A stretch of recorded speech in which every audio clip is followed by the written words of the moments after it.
Okay, you ready to roll, kid? All right, bro, let's do the best we can here.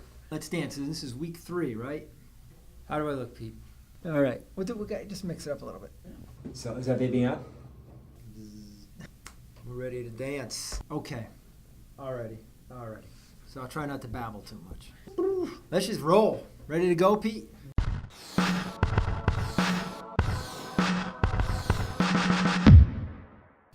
Good morning, We've done that already. We're here. We're live. We're here at the end of the line in the fall. Pete, we're at the end of the line in the fall. I can't believe we're here already. 10 weeks in, 10 weeks gone, and we are staring Thanksgiving in the face. This is the final episode of the Record Journal Athletes of the Week contest for the fall 2013 season. The CIAC state tournaments are in the books. Thanksgiving football is on Thursday. We've got some state tournament football after that, because we're pretty confident we're going to have 3 of our teams going. But other than that, this is it. This is the last Athlete of the Week show until the winner. But we do have 2 more winners we need to announce, and we're going to get right to it with the boys, because our winner this week is going to be playing on Thursday and beyond. So who could it be? If you remember, our boys' nominees were, in no particular order, Mr. Jordan Davis from Sheehan football. From Maloney Boys Soccer, Mr. Noah Lopez. Maloney Boys, don't forget about them. 10-win season. He had a great run to the Class L quarterfinals. And also, the other football player, Jack Raba, Gentleman Jack from Cheshire. The Rams taking on the Blue Knights on Thursday. It's looking like the winner of that game is going to go to the tournament. For now, who was our final male athlete of the week for the fall 2013 season? Pete knows, and I know too, and now you do too. Mr. Jordan Davis. Sheehan High School. Shawnee and Pete caught up with Jordan on Monday as the Titans prepared for the Carini Bowl with Lyman Hall. Doesn't matter what happens there, Sheehan is going to the Class M playoffs. They're in there for the first time since 1995. Lots of fun. Let's see what Jordan had to say. Jordan Davis, 52 yards. All right, Sean Krofsik here with Jordan Davis, sophomore, Sheehan High School, our male athlete of the week. We're back here in familiar territory at Sheehan High. But congratulations for winning. What does it mean to you to be athlete of the week? Means a lot. A lot of support from tiny town of Wallingford, and just great to win.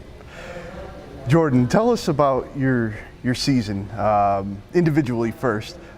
You started out as a wide receiver, and then you pushed it over to running back, and you had some success. Yeah, kind of did both through season. In the beginning, I didn't do as good as really I expected, and then it kind of picked up. I got more comfortable with it, and then I just ran with it. I play wherever I need to be. The last game you played, I think you had 3 touchdowns, right? Yeah, tell me about that game. It was a good game. Shout out to my line. You can't really go anywhere without them. They've really been really helpful to me and the other running back, Terrence. Now, obviously, your brother handed down New Jersey to you. What's it been like kind of filling in his footsteps afterwards? It means a lot. Yeah. He obviously left his mark, and I'm just trying to leave my mark now, I guess. The team being 8-1, is this everything you expected this year? Yeah, in some sort of way. I knew we had potential, but it's a lot more than I thought. Like, through the season, you really got to see like how special we really are, and we're just rolling with it. Yeah. What's made this team so good? I think it's really just the camaraderie. We all play as brothers, and we have fun with it. Every day we come out to practice, we laugh, we have fun, and we just play together. What has been the biggest win of the year so far? Foreign. Foreign's kind of like the team that we always are kind of neck and neck with, and this year we just got the win, and it was big because we weren't expected to win that game either. It was really good. How pumped is the team for Thanksgiving and playing Lyman Hall? Every year it's pumped, but this year we're just so excited. We have a really good season, and we're just trying to roll through this last game before playoffs and have momentum going in. Did your brother give you advice about being a running back here at Sheehan? The only thing he really told me is don't follow in his footsteps, make my own. And that's what I've been trying to do, even though in the news it'll always say Zach Davis's kid brother. I still try and do my own thing. Shawnee and Pete, thank you for catching up with Jordan over at Sheehan on Monday. Hey, you know, Pete, we should point out that this last contest was actually the closest of the fall season. Very close between all the contestants. I'm not even going to tell you how many votes separated them, but I can count them on one hand for the boys and for the girls. So that means I can count the total number of votes that separated our candidates on two hands, Pete. No lie. Who were our girls' candidates? Who were they? In alphabetical order. They were Miss Beth Arnold of Sheehan Soccer. From Cheshire Swimming, Liz Boyer. Liz, what a great finish to her career. State Open champ in the 100 breaststroke, and also part of the medley team that won a championship. State records in the Class L meet, Cheshire unseated Darien. Great finish for Liz Boyer. Was she the female athlete of the week? We will see. Also nominated was from Southington Soccer, Natalie Verderam. The Blue Knights had a very good season, 10-win season. They got to the second round of the state tournament. Again, these were close contests, so very, very close. And our winner was, for the girls in the final week, Miss Beth Arnold, which means Pete and Sean, 2 for the price of 1 shopping at Sheehan on Monday. Let's see what Miss Arnold had to say. All right, Sean Krofsik here with Sheehan freshman Beth Arnold. Beth, you're our Record Journal Female Athlete of the Week. What does that mean to you?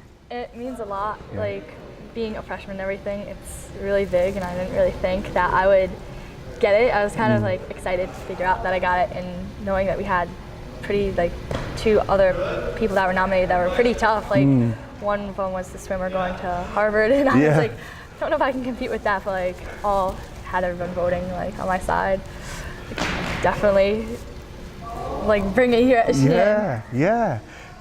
So you got a lot of support. You're right. Yeah. You're up against some really good girls, and so you made your mark in the postseason. That first game, the 2 goals to win. Tell me about that game. That game, it was crazy because it was the first time that I was playing, like, starting on the field. Because normally, Rob, my coach, he would put me in like 10 minutes left of the half, like 20 minutes in. He'd be like, "Okay, Beth, start warming up. I'm going to throw you in and see what we can do."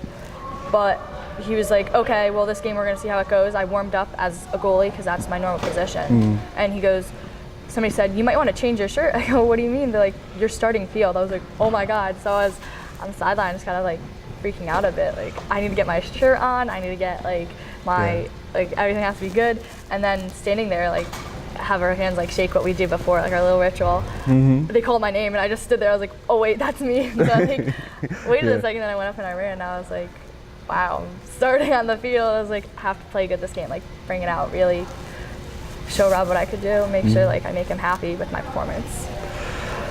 So you guys go on, was it 2-0 or 2-1? We went 2-0 overtime. 2-1, yep. Yeah.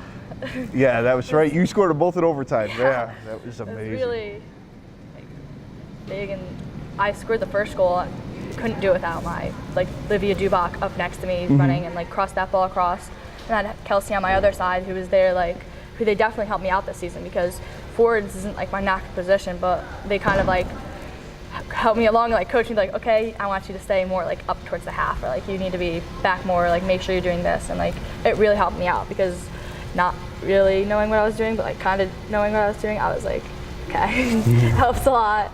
And like getting the 2 goals was just like crazy to me. Like I didn't believe it. Like even though I scored, I still was like, wait, did I score? It was just, I don't know. And then the second playoff game, that one was 2-1, right? Yeah, second playoff game, it was 2-1. We had, the other team had scored the first goal of Watertown in the first like minutes of the game, and we kind of got a little bit frantic and off our feet. And then Rob pulls me off the field and he goes, "Beth, go in goal." I was like, "Gotcha, coach." And so went in goal, and we ended up having, I think it was Kelsey that scored that game, and I think Kelsey scored both of them, I'm not sure, but we wind up pulling the win through that game, and that was a tough game, and it meant a lot to us that we won, and we were like moving on. It was definitely a lot of like feeling in that game. We played like, we definitely were like, we want this game more than the other team does. And I think after the other team scored, they were like, "Okay, we have this game now in the bag, even though we have 1 goal," but definitely was not over, and we were gonna make sure they knew it wasn't. Shawnee and Pete, thank you for catching up with Miss Beth Arnold at Sheehan earlier this week. Sheehan did very well in our Athlete of the Week contest for the fall. We'll see what schools pick up the pace in the winter. We'll be coming back in January, but for now, bidding a sentimental farewell to the fall season, Pete. It was a good season for us. We had a state champion in Cheshire girls swimming, Class L swim champs. Very dominant at Wesleyan that night. We were there, Pete. We had 2 semifinalists in Cheshire and Southington volleyball. Cheshire was undefeated until losing to Amity in the semis, so we're to remind you about that, girls, but what a great season for them. They were SEC champs. And we had the quarterfinalists in soccer, Beth Arnold and the Lady Titans from Sheehan in Class M, and the Maloney boys, Noah Lopez and the guys, they made Class L quarterfinals. It was a good season, and it ain't over yet. Perhaps we'll have some football teams playing for state championships. We'll see. What we do know for sure is everybody's playing on Thursday, and we're going to be there. We are going to deploy. We will be at Sheehan for the Carini Bowl between playoff-bound Sheehan and Lyman Hall. Resurgent season for Lyman Hall. No matter what happens, Lyman Hall, hey, you have equaled the number of wins you had for the last 5 seasons combined. You're on the way back. It was a turnaround season. You guys should be proud of what you did this year. We will be down at Cheshire. I will be at Cheshire for the Southington-Cheshire game. Pete, we've been talking. We figure whoever wins that game is going to go to the Double L playoffs, provided Fairfield Prep doesn't upset West Haven and kind of get the math all confusing and require very confusing and difficult algebraic equations, of which I've painfully forgotten. And, of course, we'll also be at Falcon Field for the Stoddard Bowl. Maloney going to the playoffs in Class L. We'll be playing Platt. Maloney looking to finish off a 9-1 regular season. We'll see what happens there. We'll be taping that highlight show first thing Friday. First thing, Pete's already told me to set my alarm clock for like 5 a.m. 5 a.m. Pete's a hard taskmaster, but I'll do it, Pete, if you ask me nicely, which you have done so. So we'll be here filming our highlight show first thing Friday for the Thanksgiving football games. That baby will be up online by midday, so you can tune in, check it out. And, of course, we will know who's playing where in the playoffs, and we can relay that information to you on the highlight show. So it'll be fresh, baby. It'll be fresh. Tune in. You know the games are going to be good. Thanksgiving always is a treat. Beyond that, this is the final Athlete of the Week show for the fall. It's been a blast. We have 2 seasons under our belt now, and we'll be coming back to you for the winter season, probably the first week in January. We got that staggered start for the winter season, and then Christmas pops up. So we're going to be here, there, everywhere. We'll be back in January for the Athlete of the Week contest. Look forward to seeing you then. Happy holidays, happy Thanksgiving, happy Christmas, all that good stuff. I'm Bryant Carpenter, Sports Editor of the Record Journal. On behalf of Sean Crossett, Ken Lipschitz, Mr. Justin Weeks, Mr. Pete Paguagua, be good. Good morning, good afternoon, good evening, whenever you may happen to be tuning in. I am Bryant Carpenter, Sports Editor of the Meriden Record Journal, and welcome to the Wear Brighter Colors, Dark and Stormy Night, Part 2 of the Dark and Stormy Kung Fu movie edition of the Athletes of the Week. Hey, we hope you enjoyed our fall show. We will be back first week in January with the winter season. For now, please enjoy the run-through of our 18 winners from the Fall Athlete of the Week contest. I'm Lizzie Brown, and I do cross country at Sheehan High School, and I'm the Record Journal Athlete of the Week. I'm Jack Gaynor from Lyman Hall Boys Soccer, and I'm the Record Journal Male Athlete of the Week. Hi, I'm Olivia Dubuck, and I'm the Record Journal Athlete of the Week for Sheehan Girls Soccer. Hi, I'm Cam Jeremy, Platt Soccer, Record Journal Athlete of the Week. Hi, I'm Megan Hermelin, Southington Swimmer, and your Record Journal Athlete of the Week. Hey, I'm Tim O'Shea, Southington Football Wide Receiver, Senior, and I'm Record Journal Male Athlete of the Week. Hi, I'm Nicole Tiezzi, Wilcox Tech Volleyball, and I'm Record Journal's Athlete of the Week. My name is Calvin Cortez, goes to Wilcox Technical High School, and Male Athlete of the Week. I am Nicole, I'm a junior from Lyman Hall Volleyball, and I'm Record Journal Athlete of the Week. Hi, I'm Dominic Oliveri with the Maloney Cross Country Team, and I'm Record Journal Athlete of the Week. Hi, I'm Jenna Sheehan, and I play Southington Field Hockey, and I'm the Record Journal Athlete of the Week. I'm Devin Wan, and I'm the Record Journal Maloney Boys Soccer Athlete of the Week. Hi, I'm Sam Larkin. I play Sheehan Girls Soccer, and I'm the Athlete of the Week. Camden Wallace. I'm a Sheehan Soccer Athlete, and I'm the Athlete of the Week. I'm Sam Iannone from Sheehan Volleyball, and I am the Record Journal Athlete of the Week. Hey, I'm Victor Marquez, Maloney Football, and I'm the Record Journal Athlete of the Week. Hi, I'm Beth Arnold, Sheehan Girls Soccer, and I was the Athlete of this week. Hey, I'm Jordan Davis. I play for Sheehan Football, and I'm the Record Journal Player of the Week.